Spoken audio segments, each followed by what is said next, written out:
that has washed over the United States.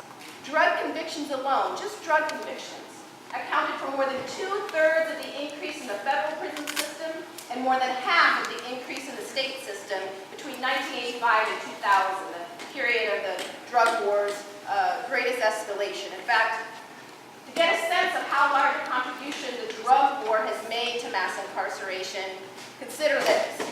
There are more people in prisons and jails today just for drug offenses than were incarcerated for all reasons in 1980. Now, most Americans violate drug laws in their lifetime. Most do. But the enemy in this war has been racially defined. Not by accident, this drug war has been waged almost exclusively in poor communities of color, even though studies have consistently shown now for decades that, contrary to popular belief, people of color are no more likely to use or sell illegal drugs than whites, or sell. Now that defies our basic racial stereotypes about drug dealers as, black kids standing on the street corner with his pants sagging down. And there's plenty of drug dealing that happens in the hood, but it happens everywhere else in America as well. A white kid living in rural Michigan or rural Kansas doesn't drive the hood to get his marijuana or his meth or his cocaine. No, he most likely gets it from someone of his own race down the road. In fact, where significant differences in the data can be found, it frequently suggests that white youth are more likely to engage in illegal drug dealing than black youth. On college campuses, in suburban neighborhoods, drug dealing happens in every community of all colors. But in some states, 80 to 90% of all drug offenders sent to prison have been one race, African American.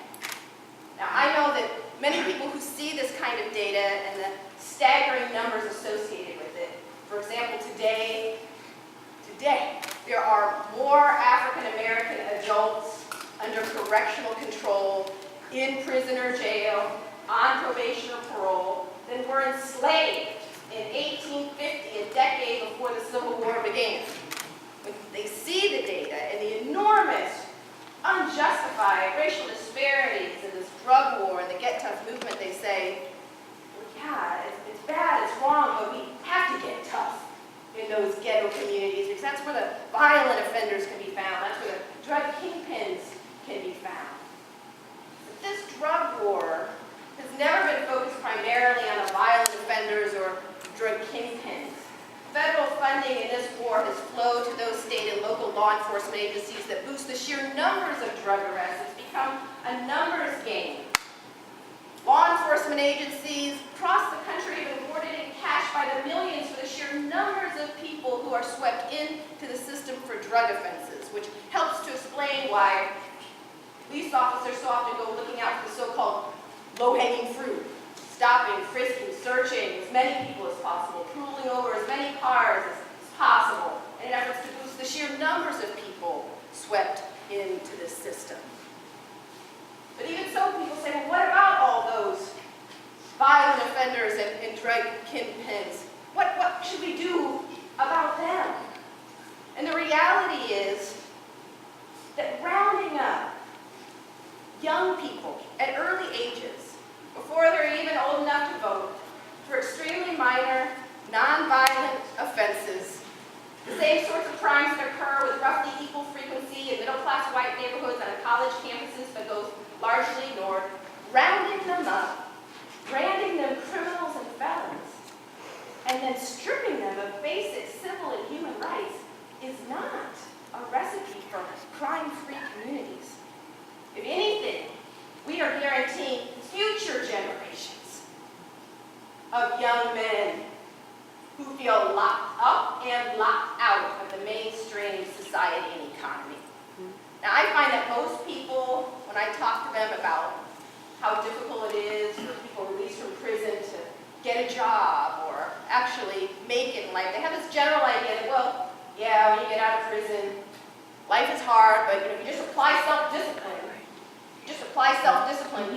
you can make it. It's just a out of trouble. Most people don't realize, though, when you're released from prison,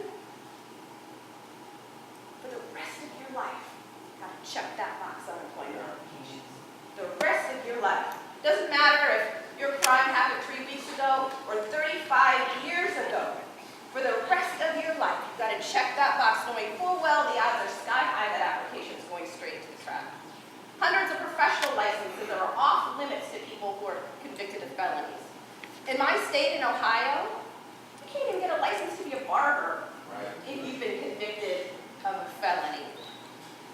Black men are the most severely disadvantaged workers in the current labor market. In fact, research shows that white men with a criminal record are more likely to be hired than black men without a criminal record with identical qualifications. So add to that already existing racial discrimination in the labor market a criminal record, and you've created a caste of people who are locked out of the legal economy. Housing discrimination is perfectly legal. People released from prison may have children living in public housing or a partner, spouse, public housing they want to return home to them. Their family risks eviction just by allowing their loved one to come home to them and reunite with them. In recent years, black men have been smeared as a bunch of deadbeat dads that don't want to provide for their children. Many men can't even return home to their children because they're barred by law, unable to get work or find a job. And then to make matters worse, in many states under federal law, you're denied even food stamps. Food stamps if you've been convicted of a drug offense. Fortunately, here in Michigan, this state has opted out of the federal ban on food stamps for drug offenders. Thousands of people nationwide can't even get food stamps to feed themselves. So what are folks expected to do when they're released from prison? Can't get a job, barred from housing. Well, apparently what we expect them to do is to pay hundreds of thousands of dollars in fees, fines, court costs, accumulated back child support, which continues to accrue while you're in prison. And in a growing number of states, you're actually expected to pay back the cost of your imprisonment. And then, if you happen to be one of the lucky few who actually manages to get a job, up to 100% of your wages can be garnished. To pay back all those fees, fines, court costs, accumulated back child support, paying all those fees and fines are often deemed a condition of probation or parole. You could wind up back in prison, simply trying to survive. So what do we do about this? You know, Martin Luther King Jr., Reverend Martin Luther King Jr. said towards the end of his life, after the passage of the Civil Rights Act, that the time had come for advocates to shift from a civil rights movement to a human rights movement. That civil rights, standing alone, are an empty promise. Without basic human rights, the right to work, the right to quality education, the right to shelter, the right to food, civil rights are just an empty promise.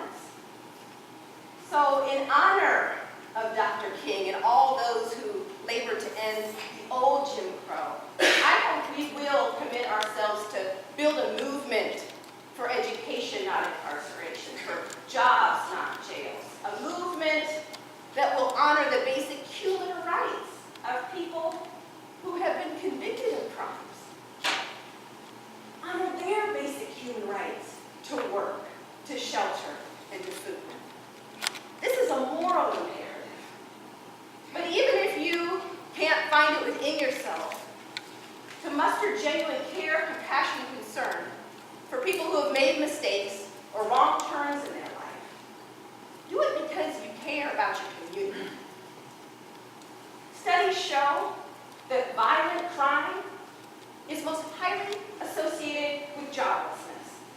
Sociologist William Julius Wilson, in his book, When Work Disappears, cites data showing that if you control for joblessness, in other words, if you compare white jobless men with black jobless men, the racial disparity in violent crime disappears.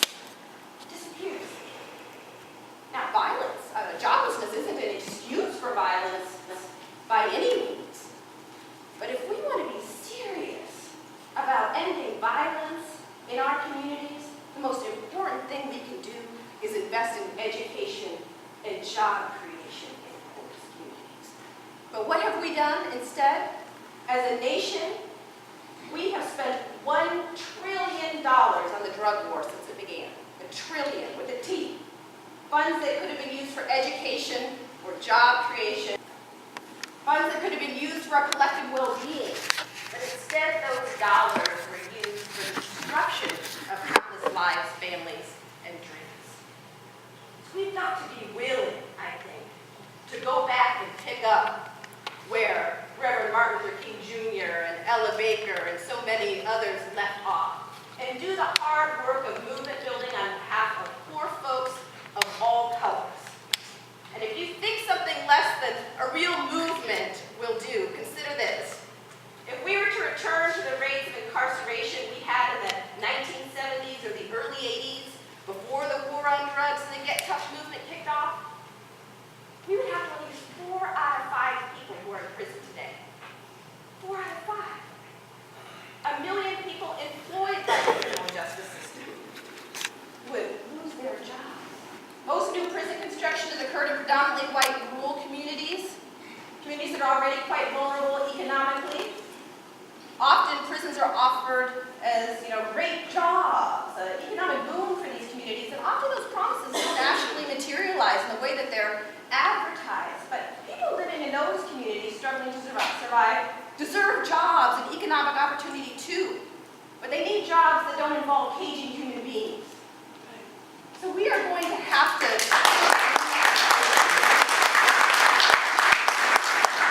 behalf of poor people of all colors, and see the connections between poor folks struggling to survive in rural communities and those being locked up for profit in ghetto communities. And a good place to start in building this movement is with the ban to the box legislation. It has been successful in other states, other cities, other counties, and it can be successful here. People should no longer be denied the opportunity even to interview for a job because of a box that brands them and is largely disposable. All of us should have the opportunity to provide for our families, to support ourselves, and to contribute to our communities. And if we want healthy, thriving communities, we've got to begin by putting people back to work and giving them a chance, a meaningful chance, at another life. So thank you so much for having me, and I hope you will make Michigan a model that other states